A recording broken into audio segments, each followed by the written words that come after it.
welcome to today's seminar. I think just about everyone has joined, and this, I think, will be the last tax seminar for the year, and actually almost one of the first ones. I think it has been a very unusual year, but as many of us are discovering, there are certain advantages to these online seminars. My name is Douglas Arner. I'm the director of the Asian Institute of International Financial Law here at the University of Hong Kong. And I would like to turn the floor over to my colleague, Professor Richard Cullen. Richard is the convener of EIFL's Taxation Law and Policy Research Program and the host of today's seminar. Over to you, Richard. Thank you, Douglas, and welcome everyone to this presentation. It's a pleasure to introduce Sarah Hinchcliffe. Sarah has been working with us now within the faculty and in the Taxation Law Research Program very successfully for a number of years. You're all familiar, I think, with the flyer, so you've got the biographical details there. I'll just mention a little bit of that, but some of you probably have already been present at seminars which Sarah has given before. And I don't want to take up too much of her time, so let me just briefly introduce her and then I'll hand it over to Sarah.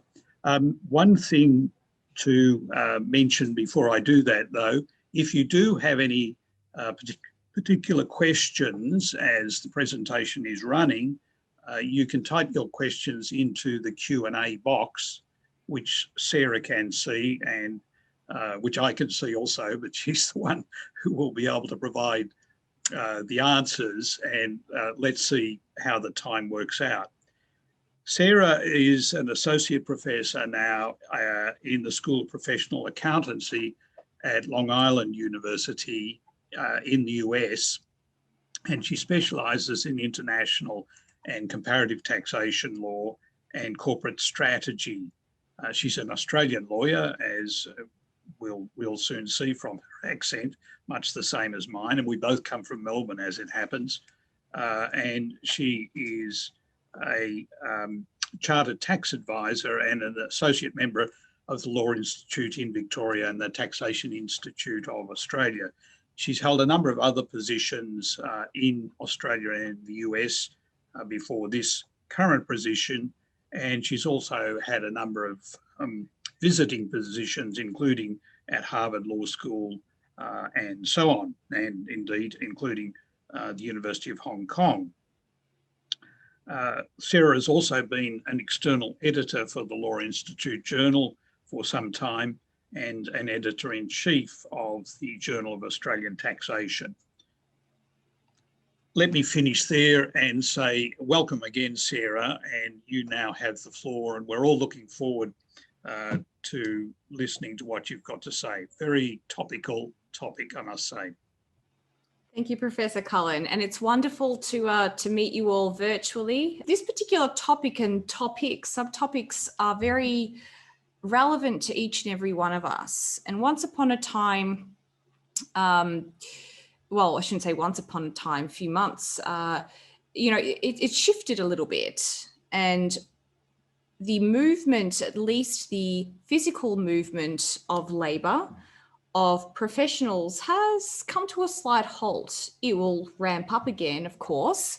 This is an optimum time for us to consider, well, what is the present situation? What are our priorities, generally, specifically, and how do we go about doing that? So, hence, tax residency in the present environment, in the pandemic environment, has pushed to the surface a number of questions. Well, someone that is from Australia, so currently I'm actually in Melbourne.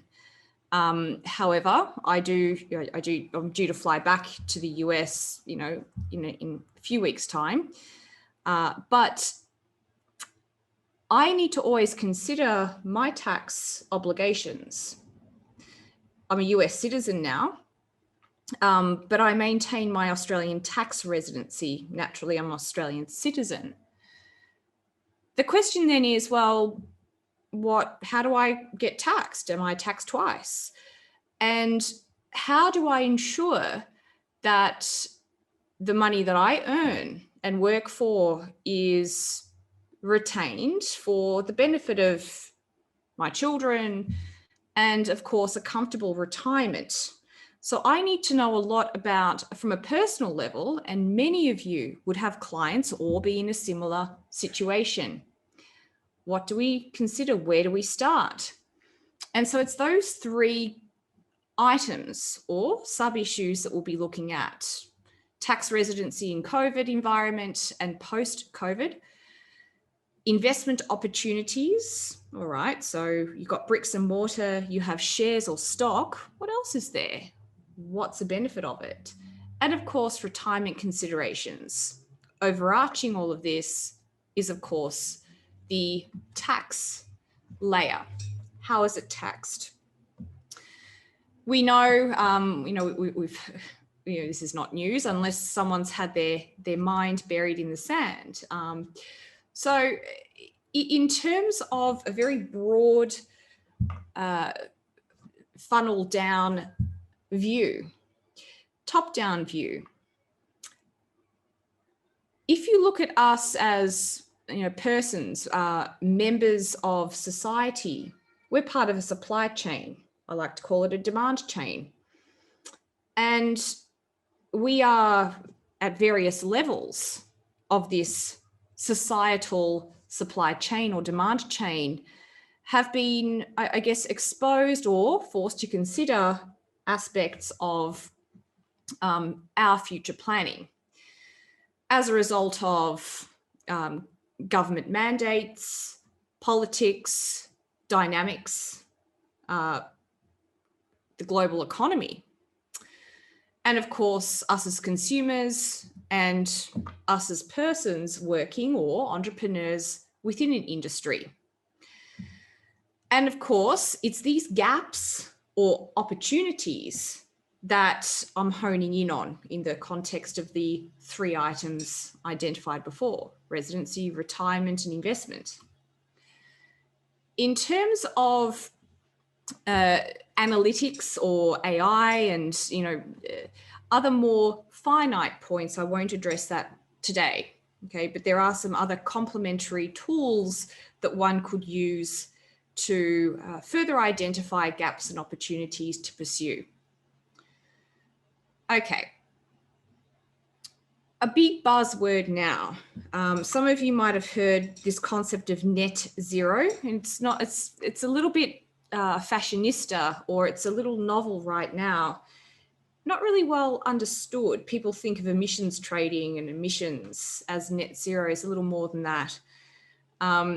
But this concept of sustainability, economic sustainability, not necessarily environmental sustainability, but sustainability or the ability to survive in a difficult climate.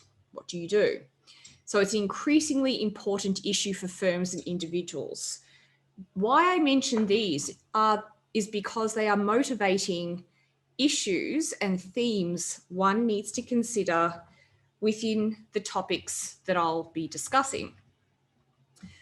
So what does this mean for the expat? Sustainability, for example, from my perspective and clients that I've had as well, is, well, everything, my wealth base, my inheritance, to ensure that trickles down to my children. And how do I preserve that? How do I look after myself in retirement in a very uncertain environment, other than needing to work for, umpteen years? So do I leave or remain in a country? So we've got general topics such as political, social, and also fiscal implications. All of these do touch on and are related to this concept of what is sustainable for us as individuals, for us as a family, us within an industry. So these are some topics we'll be looking at. Also the labour market. Now the labour market is really shifting. I mentioned AI. This is artificial intelligence, automation, data analytics. This is huge in areas such as accounting and audit, engineering. And we need to consider now, well, you know, there is already a dynamic shift in what we will do. So how do we invest ourselves going forward to be one step ahead of those changes? Okay, again, identifying what those gaps are and then seeking out those opportunities. Generally speaking, in the present environment, employability, you know, that's the first thing people think about. Well, you know, Hong Kong labour market, most markets, pretty much every market is, you know, it's tricky right now. You have a peak of recovery and then it lays dormant and some regression.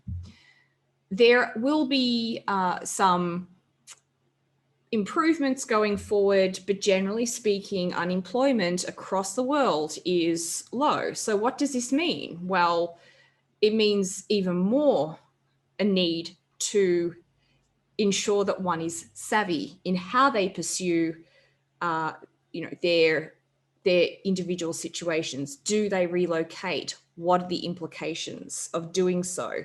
Is it the correct time? Should I do it later? What are the tax implications? What are the benefits of being an expat in the present environment versus not?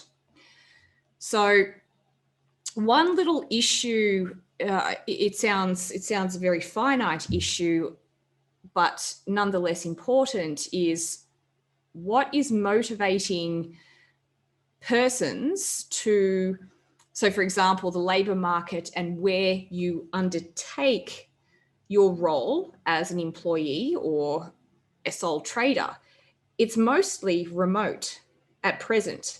From a tax perspective, there are certain tax breaks. In Australia, for example, there is the, I call it the COVID buffer. It is home office expenses.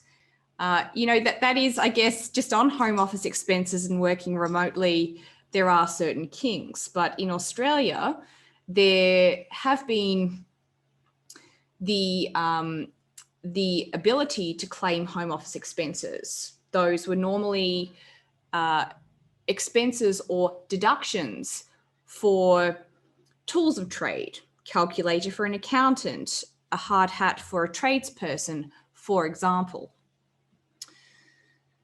So there will be a change, there'll be a shift. Personally, I think there'll be more small businesses, but then that will likely reconsolidate into employment opportunities. So you have centralization and decentralization, you have mergers and demergers. Okay, so currently there's like a demerger occurring in society generally. So do you remain and work in Hong Kong? Again, you know, what are the theme, if you've just joined us, the themes that we're looking at is what are the residency implications in the present environment from a tax perspective. Some people, for example, who are Australian citizens were stuck overseas. They were stuck overseas because they could not re-enter Australia because of the lockdown. That actually altered their tax status, potentially. And I'll talk to that. I'll talk about that and what that means for them. So what is your ongoing residency status? Do you work or seek to work in Hong Kong? So if you are an expat, can you even get back to your home country? Australia, you can't re-enter right now unless you are a PR or a citizen. And that gives rise to, well, if you are going to be in another country, then assuming it is not a territorial system. So Hong Kong is a territorial based system. You are present in Hong Kong, you are therefore a tax resident. Places like Australia, there are 4 residency tests. I'll talk to them shortly. Places such as, or countries such as the US, it is based on to a degree, not only your presence, but your citizenship. The moment you become an American citizen, you could be an expat somewhere else. You could be away from the US for 20 years, but you are still classified as a tax resident. So you still need to file your returns. And that gives rise to the need to consider double tax treaties, double tax agreements, to avoid the double tax effect of taxing the same income twice. And also tiebreaker provisions. What that means in my case right now, because I've been in Australia for some time, because I've been able to teach and work remotely, the implications for me, that is very relevant. And it's many other people I know as well. It means, well, I'm a citizen of both countries. Because of the US, although I am away from the US right now, I am still tied to the US by virtue of work and where I'm employed, but also because I'm a citizen, I'm present here. I'm technically a tax resident of both countries. Well, which one am I? It's like the chicken and the egg type scenario. So taxation of investments and also income stream. Some countries, Singapore, also Hong Kong, there is no such thing as a capital gains tax. In fact, that is a misnomer anyway. Capital gains tax is in some countries, it is actually not a tax itself. It is a classification of certain streams of monies based on capital assets, the sale or disposal, but is taxed according to the income tax provisions. Anyway, it does give rise to the taxation implications of investments. So also the impact of double tax agreements, the impact of DTAs. So what are the DTAs that are concluded with Hong Kong? Well, they're in there. I describe it as being in their infancy. There aren't as many. The most recent ones, well, the ones that are relevant to this presentation and also that are recent, Canada-Hong Kong DTA. So that's 2013, the New Zealand-Hong Kong double tax agreement that came into or entered into force 2 years ago. And also the UK, that was 10 years ago. Australia doesn't have one yet. And what that means for the expat in Hong Kong is if they are, if say they have an interest-bearing account in Australia, or they have rental income in Australia, it means that they will be liable for tax on that income stream in Australia, maybe not necessarily Hong Kong, in Hong Kong. But going or vice versa, if they classify themselves, say, as a tax resident or even a well, if they classify themselves as a tax resident of Australia, then they'll also be potentially subject to tax on income earned in Hong Kong. There's no DTA. How do we deal with that? We rely on domestic legislation. So it's called foreign tax credits, and there are various methods to compute those. A very key question. So you can be on top of the world. It's a very dry joke. But a very key question, am I a tax resident of country, whatever it is? Well, you need to understand what the differences are, why it's important, because, okay, tax rates that you may or may not be liable on your taxable income. The other thing is, are you able to claim certain benefits? I'll go through some of those. So an expat who is also a US citizen can still claim certain benefits through their tax on children that are born, that are also on their property expenses, even though it's an overseas occupancy. Most countries don't have that. So also understanding the broad reference to this called basis of tax or taxation. So where is your tax residency? The other thing is the multi-jurisdictional tax consequences. So in the present environment, I alluded to this before, I mentioned it actually, there have been a number of people, even that I know, that have been essentially forced to stay overseas. They couldn't come back to Australia. They may have been in Hong Kong. They may have been in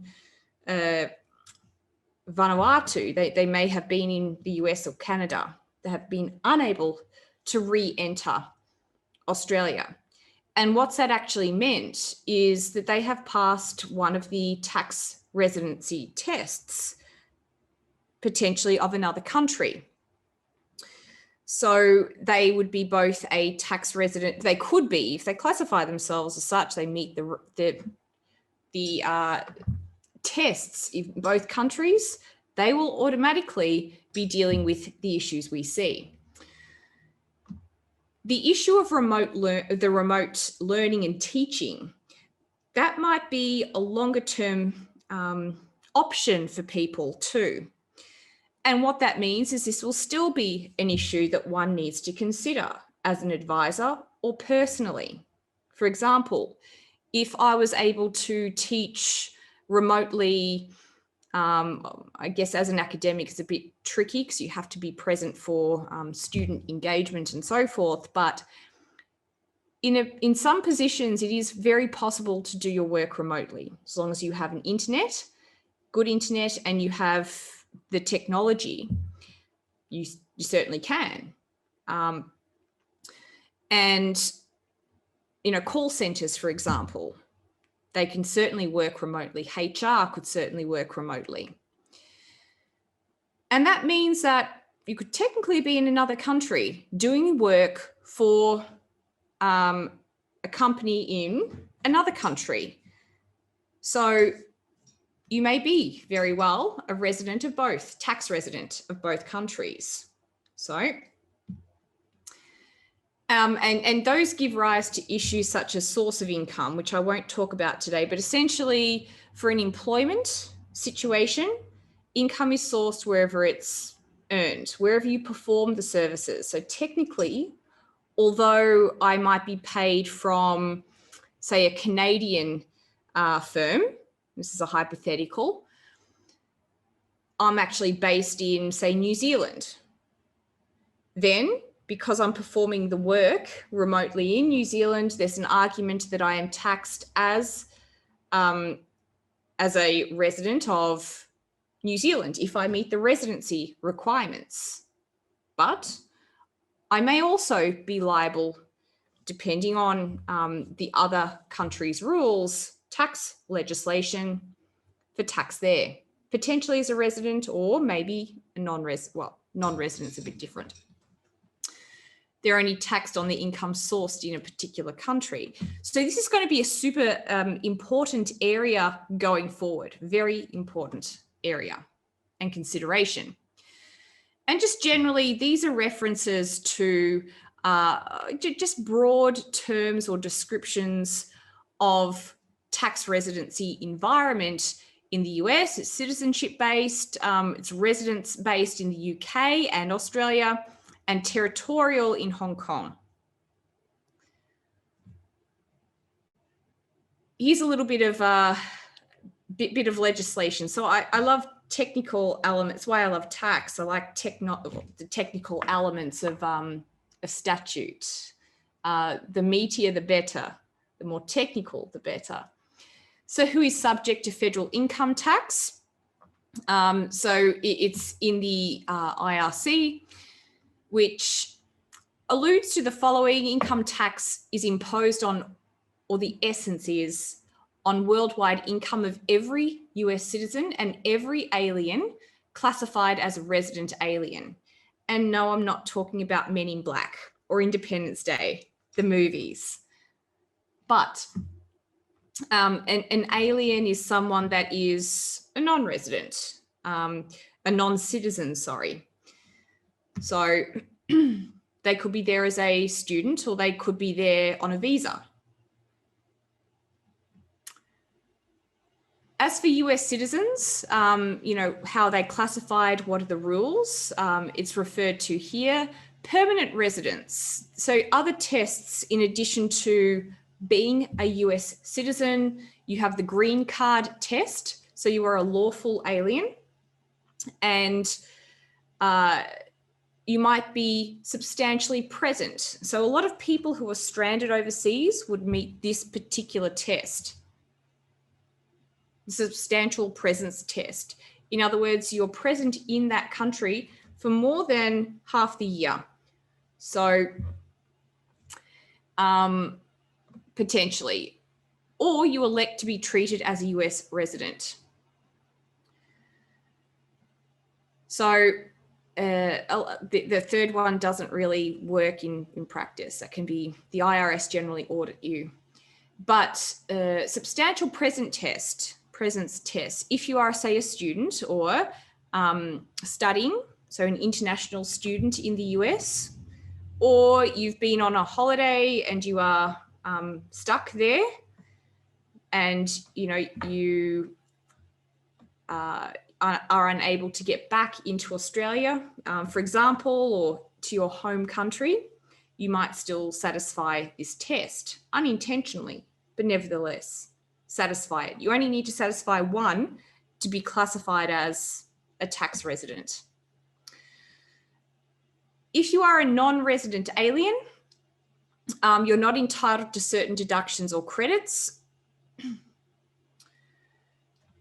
In terms of US expats abroad, this is really important. So these are considerations that I've had to make. However, because I'm also a tax resident of Australia and I've been here, I need to consider tiebreaker provisions. So what this means is one can exclude income from taxation with the FEIE. And what this means, if you're a US expat and say you are in Hong Kong working and you spend at least 330 days outside the US in a year, you can actually exclude up to $105,900 of your 2019 earnings from US income tax. So this is like a foreign tax exclusion. Countries, Australia, New Zealand, Canada, they offer foreign tax credits. Now, Canada has a double tax treaty with Hong Kong. And of course, the provisions default to the double tax treaty in terms of, well, if you earn foreign income in Hong Kong, then how is it going to be taxed in Canada as foreign sourced income? You refer to the double tax treaty. However, if there is no double tax treaty, it is rules such as this that one refers to.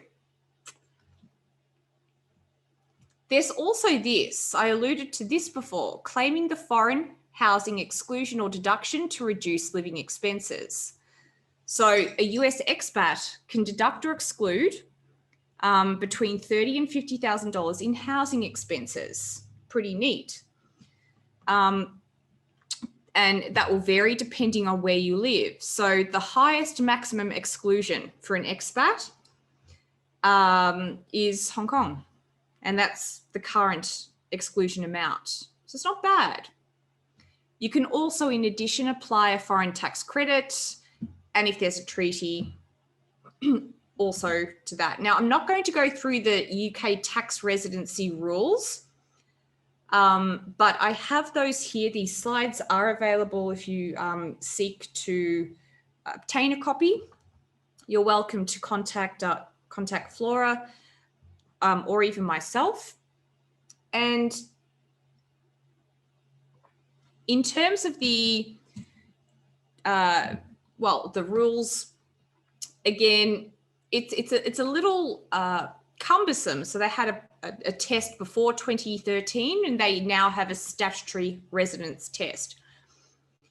And that's normally, if I teach this, it's actually quite involved and it takes a little time to go through properly. So you have to satisfy at least one of the automatic residence test. And then if they do, then the individual also needs to consider the automatic overseas tests to prevent the individual being a UK resident. There's also a sufficient ties test. In residency considerations from an Australian perspective, generally it's on your worldwide income. And there are 4 tests. If you are an employee of the government, you pay into what is called the superannuation fund, the Commonwealth Superannuation Fund, and you are automatically a tax resident because of that. Then you have the 183-day test. You are presently located in Australia currently or intermittently, so for a block or periodically, for 183 days of the year, the tax year being 1 July to 30th of June. So unless you satisfy the contrary. Then there's a domicile and permanent place of abode test or the reside test. So just by way of background, everyone has a domicile. We're all born somewhere. And even if you're born in an aeroplane, you're still classified as a resident of well, you're born over international waters potentially, but you still are classified as, for example, leaving your home country where your parents are a citizen. And Hong Kong, again, not many DTAs, but it's a territorial-based tax system. And something that's very important is that in addition to defining a resident, DTAs outline how pensions may be taxed. So this is a consideration for the expat. Have a look at the following scenario.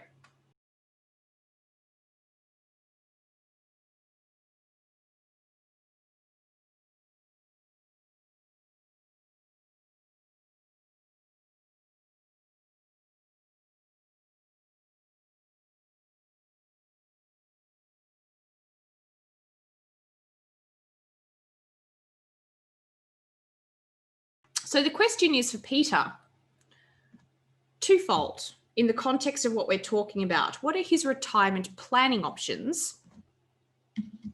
And why is the termination of tax residency so important?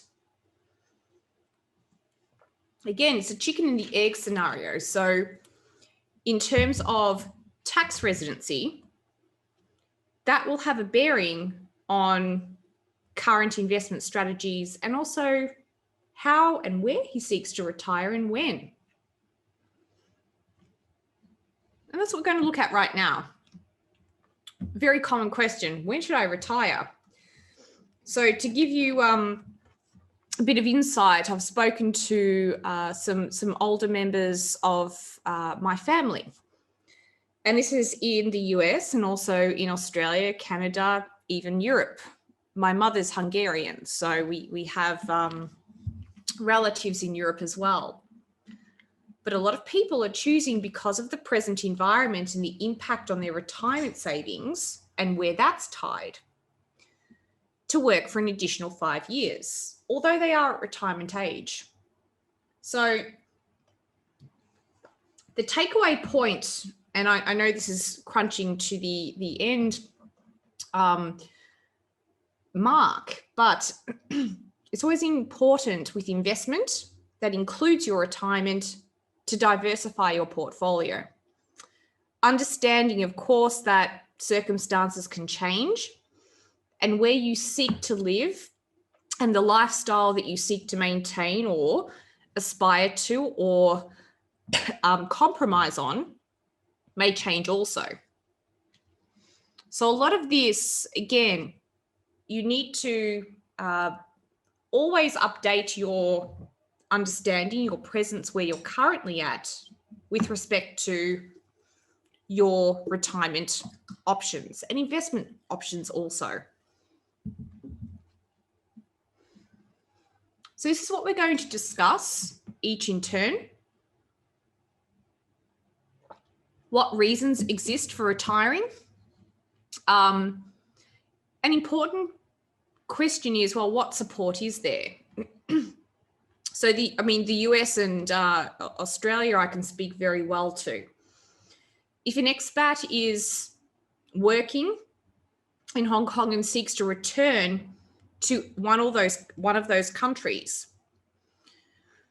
then how have they ensured a buffer for themselves? Well, if they have worked in Hong Kong for some time, there are at the present time of earning that income, deriving that income, tax benefits. It's a very nice low tax jurisdiction. However, is that enough? If they've tucked that away in a bank, an interest-bearing account, for example, or a person has contributed to a retirement fund overseas, internationally, or in Hong Kong, well, what happens when they draw that down?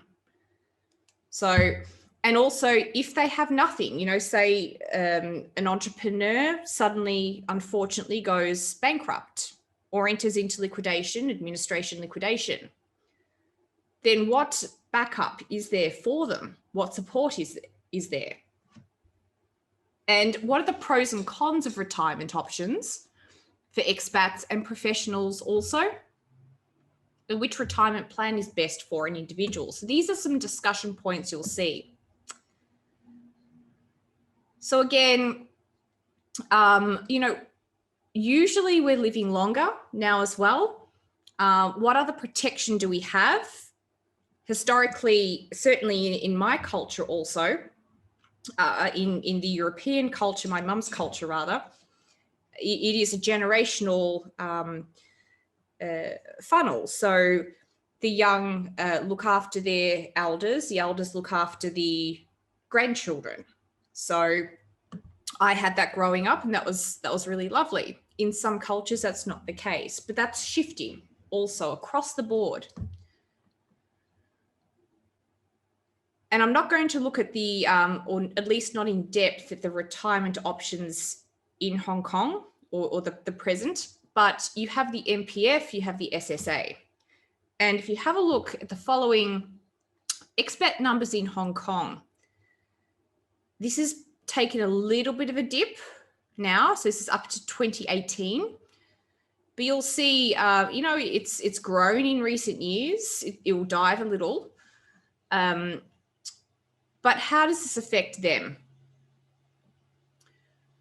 We know in context in past, we've had a very free movement of human capital. But because that has shifted, as I mentioned at the start of the presentation, there's more potentially, or more appropriately, less certainty in investment opportunities and strategies. I don't believe so. I think those opportunities have always been there. The strategy is different. I'll show you. So we know, I'm not going to go through this, the MPF, but there are implications certainly from a US citizen once this amount is drawn down. So once a expat retires, and should they go back to the US, there are implications for that. Now, if they give up their citizenship, there are also implications. So, and these are considerations that an expat needs to make. Do I return to the US? Do I relocate somewhere? Do I remain in Hong Kong? So again, I won't go through that. I'm very happy to speak to you one-on-one if you like. So if you've worked in a foreign country, you're expected to claim your foreign pensions first. And there are other items also. So you have the old age living allowance. In Australia, there is Centrelink or Social Security. In the US, there's Social Security, but there are different types of Social Security. One that you contribute to throughout your working career, and others that it's kind of like unemployment benefits. So, which is very, very skimp. It's not much.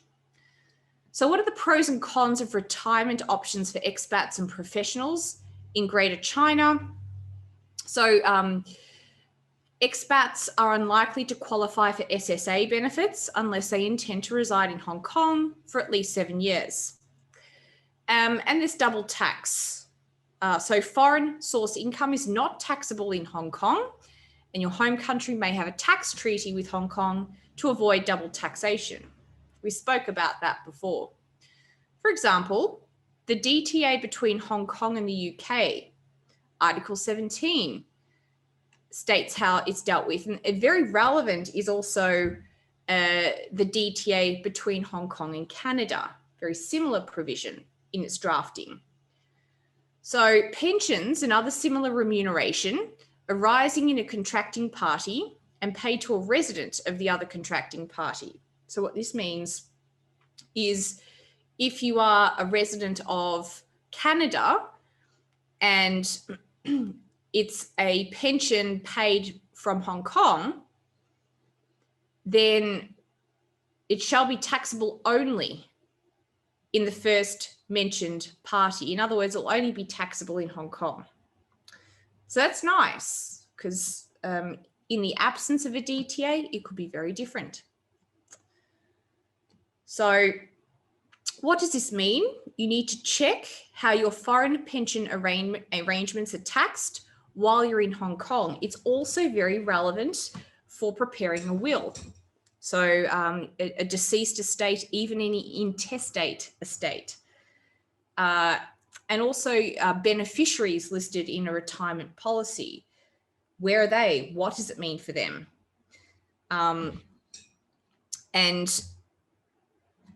the answer essentially is you'd revert to a DTA.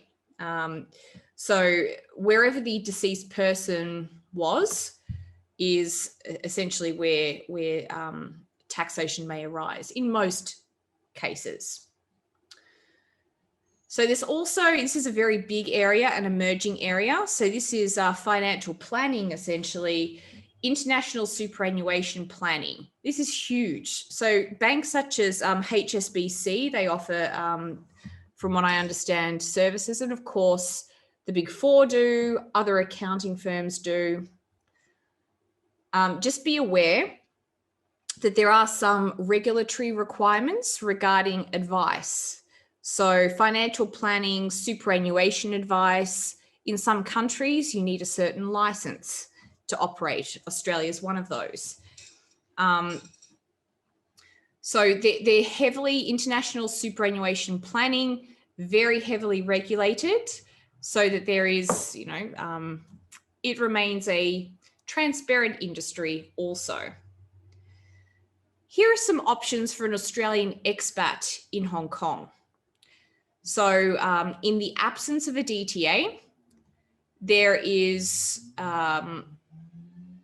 the following. So there is a compulsory retirement scheme, and there is a need for an employer to pay into an individual's superannuation fund. If you are a sole trader or you have your own business and you don't, say, draw a wage, you draw dividends or other distributions from your business other than wages and salary, then there is, there are certain loopholes to avoid the payment into a superannuation fund. It's not a smart idea not to contribute. And the rates are changing. So, you know, they were historically 9% and then 9.5, and it's increasing incrementally. You can also establish your own retirement fund. And it's a type of trust, very highly regulated. Or you can hold investments in a discretionary trust, for example. I've had clients like that. And, you know, they say superannuation, no. We're just going to invest in bricks and mortar, properties rented out, and, you know, live off the interest and shares, stock. That doesn't work in all countries. The Canadian expat in Hong Kong. So consider whether receipts from a Hong Kong pension plan are taxable in Canada. So yes, they are. And that's in Article 17. Okay, so I've included a little bit for your reference also. The US expat in Hong Kong. There is very little definitive guidance on how expats should disclose their retirement to comply with their US tax reporting obligations. So I wrote an article about this for Tax Notes International, which you can certainly look up. And it shows how it could be dealt with, how best the retirement distributions can be dealt with and how to plan for that. So there's, again, some options. And usually what people do is they'll have a 401k, which is a very standard type of retirement fund. And, you know, those will, or a person, an expat in Hong Kong, will contribute to that from overseas. So, and there are different tax consequences, there might be a Roth. So there are different types of pension options and plans, and some of them are taxed at the point of contributing, some of them are taxed at the point of distribution. So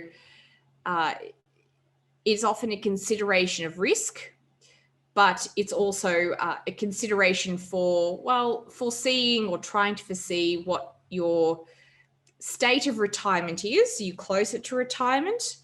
You might just want to, if it's a lower tax rate, depending on the government, then you might want to consider contributing to a fund where that fund taxes at the point of contribution, not distribution. There are some traps you need to consider. This is alluding to inheritance also.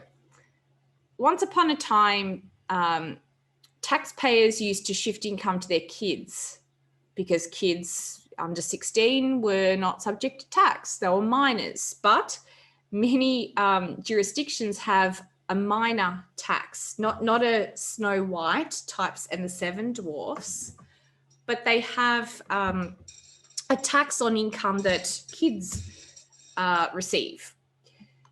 There's also gifting. You can gift in some countries, the US, up to $14,000 a year to your child or to a charity, whatnot, tax-free. So, and that's just here also. And it's a lot of other layers as well as between spouses, married couples.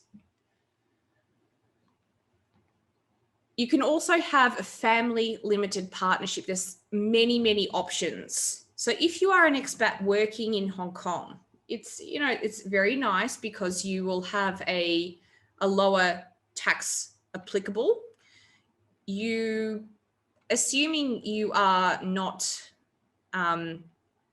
it's not a US Hong Kong scenario, but say, you know, you're from Australia and, you know, you've resided in Hong Kong for, say, 10 years and you're considering just staying there, but you occasionally visit for, say, 2 or 3 weeks a year Australia to see family. You might actually want to consider, certain investment options. With respect to retirement, what's sustainable for you? So some considerations. When are you retiring? You need to consider some broader economic considerations in Hong Kong, also globally. Now's probably not a great time to retire if you can avoid it, although maybe some people would consider it's a perfect time. Why not? So how do you want to live? And what are the structure options? What are your investment opportunities? Here are some traditional types. So traditional investment opportunities, we know of stock, annuities, bonds, property, so commercial and residential, foreign exchange, gold and precious metals, the very standard type investments. Now coming onto the scene, we have also peer-to-peer investment, cryptocurrency, entrepreneurship, starting a small business, claiming back certain benefits from the tax authority, research and development, grants. So those are also investment strategies that COVID's brought out even more. Consider some of the broader economic considerations, the asset market, exchange rate, interest rates in Hong Kong. Also, it could be a good time to take out a loan, but that may also mean that property prices are still increasing on this greater inflation. Property price indices, a little surprising, actually, although office space has gone up. Private residential's gone down, notwithstanding interest rates decreasing. Some of the issues on the horizon that one should consider in the present environment and going forward, particularly post-COVID, is there'll be an ongoing need for tax authorities to recoup revenue for the government, because there's been, so many packages and grants provided to businesses, to individuals because of the, loss of jobs and disruption also. There'll be, in the US, a very big clamping down on exit taxes, profit shifting vehicles, and also the use of offshore trusts, amongst other things too. More audits conducted on individuals in a lot of countries. So there'll be use of dynasty or special purpose trusts for inheritance purposes. No or altered rule against perpetuities. So sometimes a trust, which is, there are various structure types, but you have a trustee, could be a company, and you have beneficiaries. The trust holds property for the benefit of beneficiaries. How long does a trust last for? So that's the rule against perpetuities. It can't be forever. The rule against forever. So some states in the US say a trust can only be set up for 200 years. Some say 80, some say 1,000. Anyway, so there might be greater use of trusts for holding assets going forward. People won't necessarily trust large funds. They want to keep control over their own wealth base. In terms of what Australia is looking at, a lot of foreign direct investment and offshore investment has become a hot issue of late. So continued focus on high wealth individuals also, and global tax avoidance and evasion.